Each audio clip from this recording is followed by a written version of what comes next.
جن کی بیٹیاں جوان ہیں وہ سمجھیں گے میں کیا کہہ رہا ہوں۔ آدمی کا دل فکر مندی سے دب جاتا ہے۔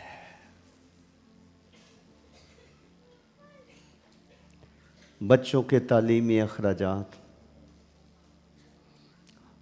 اتنی مہنگائی ہے، جس کا بچہ پڑھتا نہیں ہے وہ کل کو تو دیہڑی کرنا بھی مشکل ہے۔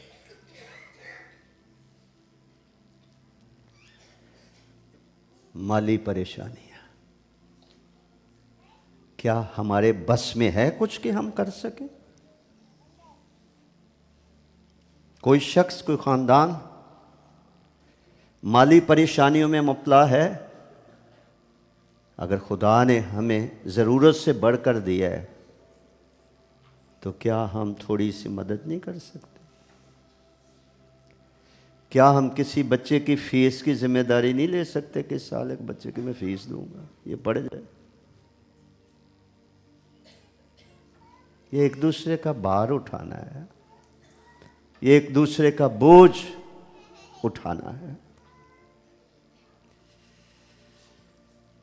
شادیوں پہ آج کتنے لاکھوں روپے کے اخراجات ہو رہے ہیں۔ Show your concern, show your love, show your compassion.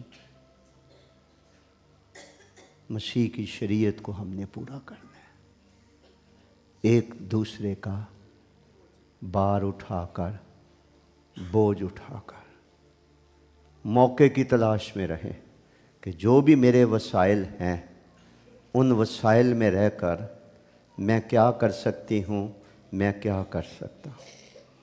کون سا شخص ہے جو خدا، کون سا خاندان ہے جو خدا میرے رابطے میں لے آیا ہے، اور خدا نے مجھے دیکھنے والی آنکھیں دی ہیں تاکہ میں مسکین کا نالہ سن کر اپنے کان بند نہ کر لوں، میں ضرورت مند کو دیکھ کر اپنا منہ پھیر نہ لوں۔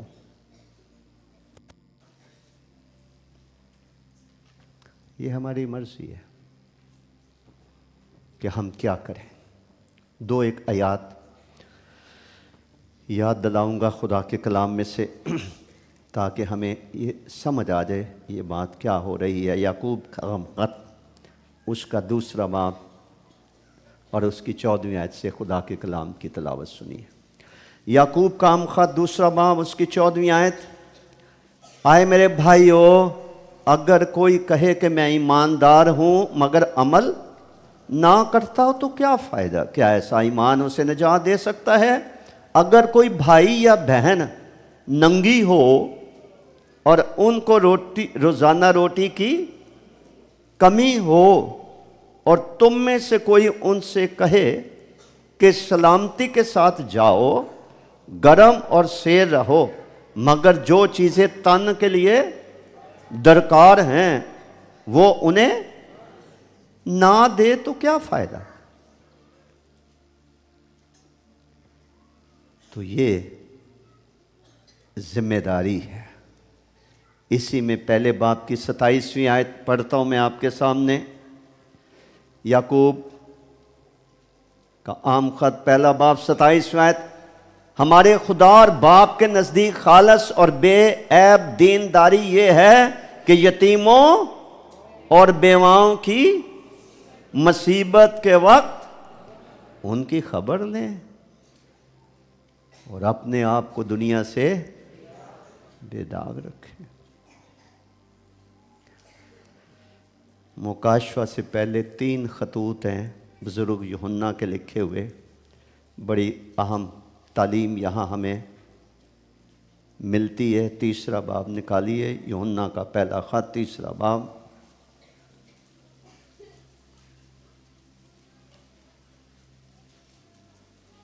سولہویں آیت سے میں پڑھتا ہوں۔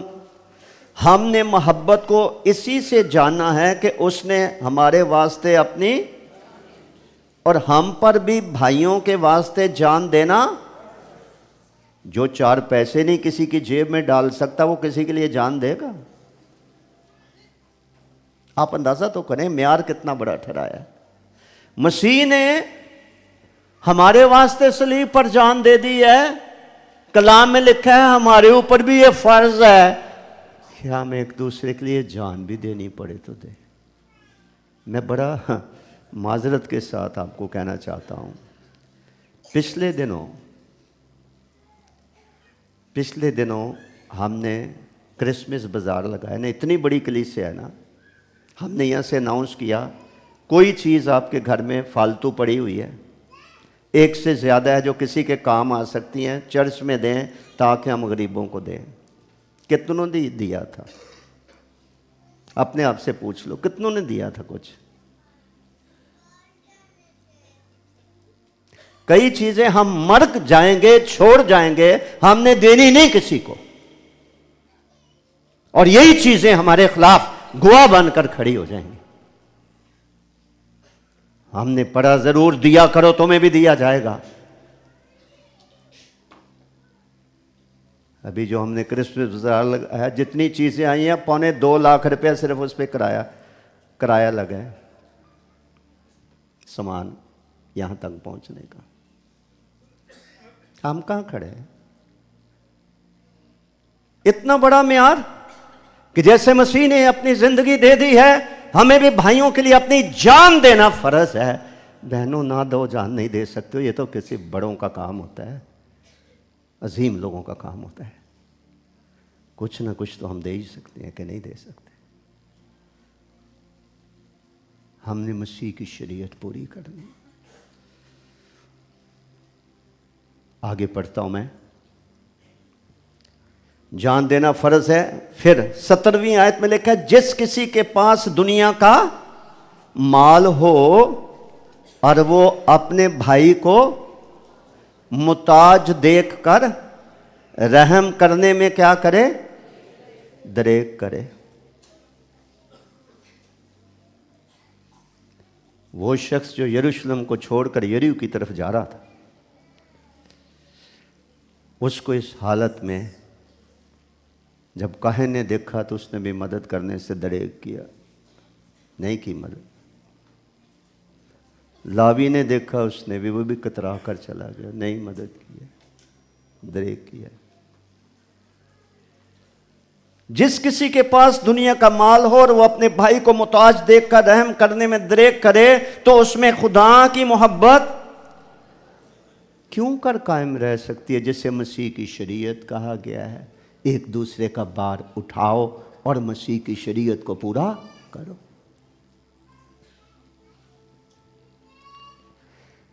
آگے سیکھنے والی بات اور بھی گہری بات لکھی ہے 18ویں آیت میں، آئے بچوں، ہم کلام اور زبان ہی سے نہیں بلکہ کام اور سچائی کے ذریعے سے بھی، یہ پریکٹیکل کرسچن لائف، ایسے لوگوں کے بوسے لینا، گلے ملنا، ہاتھ ملانا، محبت کا اظہار کرنا، اندر کوئی محبت ہے ہی کوئی نہیں۔ Prove your love, do something. جو کچھ کر سکتے ہیں، جو کچھ مقدور میں ہے، جو کچھ بس میں ہے۔ اور یہ بھی یاد رہے کہ خدا غریبوں اور مسکینوں سے توقع نہیں کر رہا، ان سے کر رہا ہے جن کے پاس دنیا کا مال۔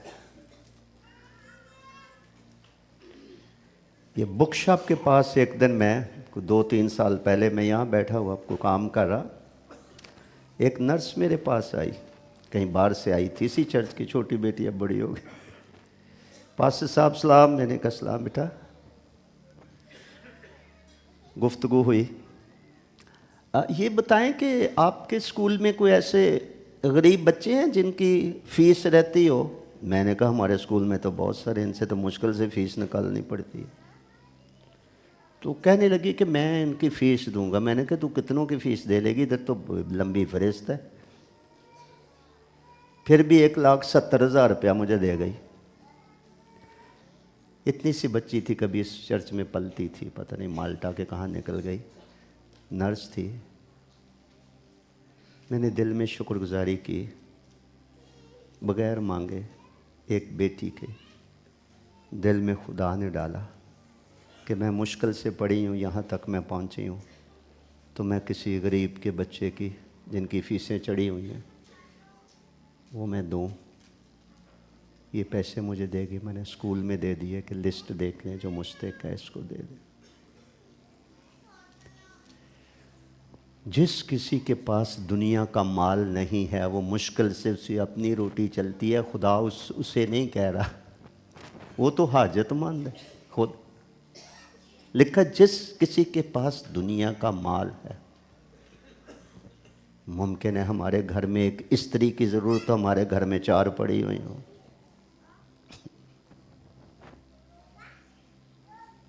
ہمارے پاس برتنوں کے ڈھیر لگے ہوئے ہیں، کپڑے ضرورت سے زیادہ ہوں۔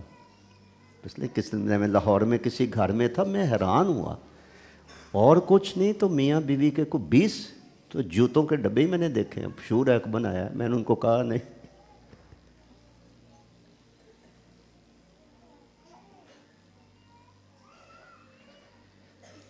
ایک دوسرے کا بوجھ اٹھائیے۔ میں سارے طریقے نہیں بتا سکتا، دعا کریں، خدا ان کو پوچھیں کہ خدا میں کس طرح سے کسی کی مدد کر سکتا ہوں۔ بزرگوں کی کس حد تک مدد کی ضرورت ہے؟ کسی کو تو ایک دمڑی کی ضرورت نہیں ہے، صرف آپ کے وقت کی ضرورت ہے، رفاقت شراکت کی ضرورت ہے، پاس بیٹھنے کی ضرورت ہے، وقت دینے کی ضرورت ہے۔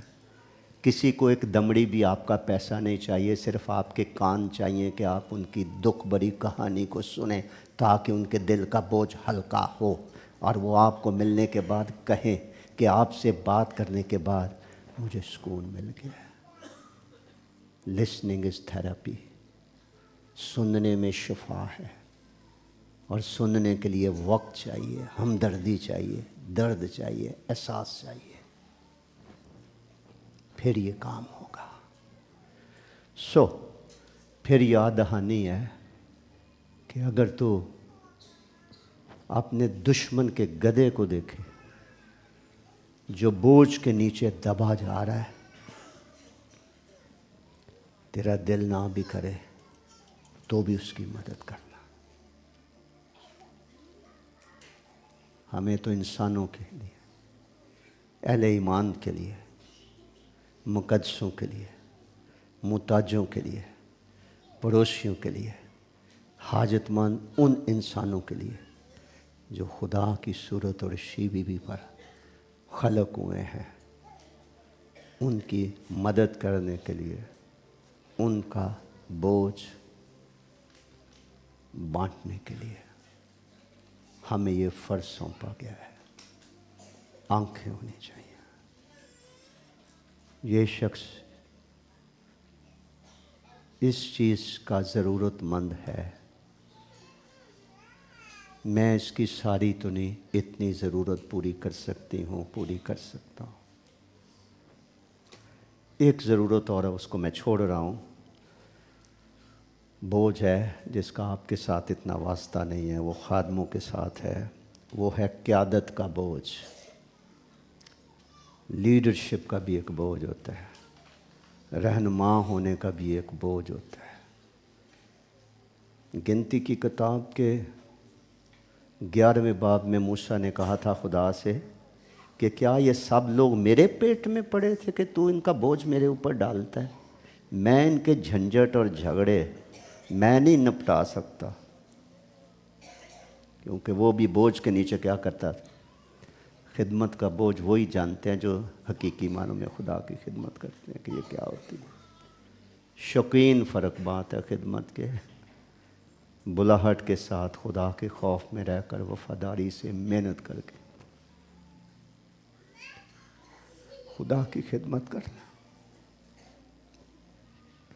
بہت مشکل کام ہے، دور سے اچھا لگتا ہے، اس کا بھی ایک کاسٹ ہے، اس کا بھی ایک بوجھ ہے۔ خدا یسوع مسیح کو دیکھ لیں، سارا دن، کبھی ایک گاؤں میں، کبھی دوسرے میں، کبھی تیسرے میں، ساری رات دعائیں۔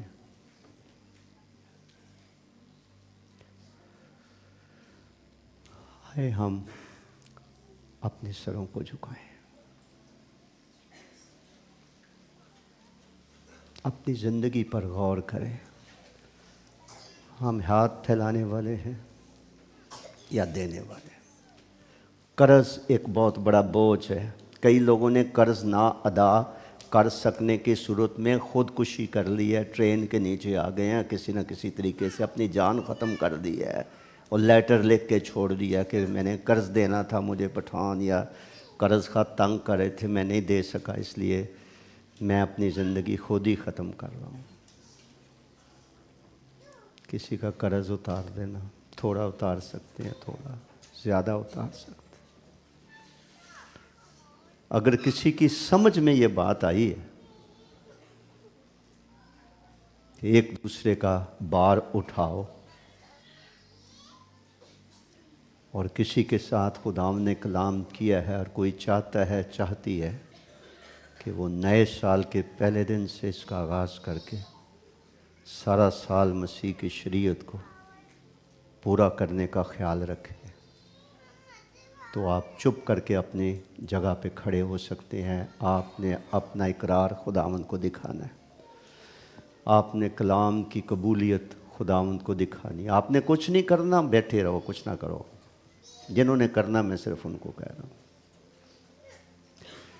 جن کو خدا نے کہا ہے کہ اگر آج تم اس کی آواز سنو تو اپنے دلوں کو سخت نہ کرو. باہر کے ملکوں میں سنڈے اسکول کے چھوٹے چھوٹے بچے آپس میں پاکٹ منی جمع کر کے مشنری کام کے لیے پیسہ دیتے ہیں، غریب غربا کے لیے دیتے ہیں. پچھلے دنوں ہمیں کوئی سیلاب کے سلسلے میں کوئی 50 لاکھ روپیہ ہماری جماعت کو موصول ہوا، اور ہم نے چاروں صوبوں میں اس کو بانٹا ہے ضرورت مندوں کو. 50 لاکھ روپیہ دیا کرو، تمہیں بھی دیا جائے گا. جس نے بہت بکھیرا اس کا کچھ کم نہ نکلا. آج نئے سال کے دن خداوند سے یہ توفیق مانگ لے، آئے خدا چھوٹے پیمانے پر مجھے شروع کرنے کی توفیق دے. جو کچھ میں کسی کے لیے کر سکتی ہوں کر سکتا ہوں. ابھی بھی میں نہیں بھی کر سکتا. اب جب آپ کا کیریئر بن جائے گا، آپ اپنے پاؤں پہ کھڑے ہو جائیں گے، خداوند آپ کو وسائل دے گا، تو آپ اس وقت بھی آج کی تعلیم پر عمل کر سکتے ہیں.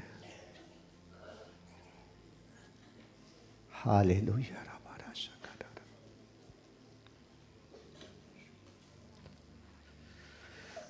میں گل خدا دی سونا گا جد کرے گا. میں گل خدا دی سونا گا جد کرے گا. ہاللویا. کہ اوتے اپنے بندے آنا آپ لوکاں نال تمام. کہ اوتے اپنے بندے آنا آپ لوکاں نال گل کرے گا. کرے گا جو اس دے بعد ہے صلح سلامتی دے. گل کرے گا جو اس دے بعد ہے صلح سلامتی دے. پر چاہیدہ ہے جو موڑیے نا اس گل تو سیوی. پر چاہیدہ ہے جو موڑیے نا گل تو